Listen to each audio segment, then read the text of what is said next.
Every person that I saw play whose hands I really liked had studied with Murray.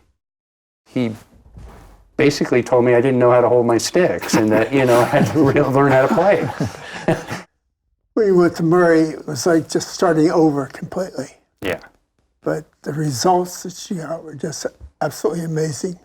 I always heard Murray's name in the household, so it was inevitable that I would be, you know, taking lessons from him.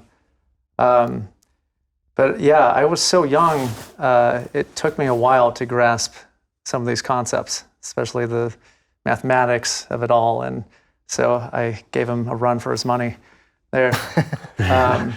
But yeah, it was amazing. The importance to me was just accountability. It's like I knew I'd be there in 2 weeks, so I would have to actually get this done and work on my rudiments. And he would know if I cheated or, you know, wasn't doing it every day. I believe that there's no shortcut to becoming a good drummer. I believe that you need to work with a teacher so you can move in a calculated, precise way through all the rudiments of the snare drum.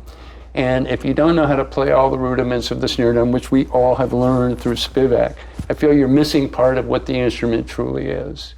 He could listen to you and tell if you had too much pressure in this hand or that hand, and he would tell you, okay, well, quit squeezing here on this particular sequence of notes, right? And you do it, and all of a sudden the notes would just pop out the way that they were supposed to. You need a really great technique to have that flow, where it is, you can be super spontaneous, and you can be reactive or throw things musically out to other musicians, but if your hands aren't there, it's just, you're not ever going to get there. So that, by going through Murray's system, it allowed me to have so much more freedom. The use of rebounds and the balance point in your hand. Mm-hmm. It was critical to his technique. So everything you did was to create a floor, a position that you could maintain, where the stick would then continue on its own volition. And that concept changed my life. All my favorite drummers who have a great feel aren't tight. They're not stressing. And I talk about any great jazz musician, or any great musician, Keith Jarrett or Alan Holdsworth or Chick Corea, when they play, they're not tense, right? On the piano, they're flowing. His technique allowed me to play for long periods of time without getting tired, and I've never ever had any muscle problems ever. One of the great lessons with Murray was when we did paradiddles.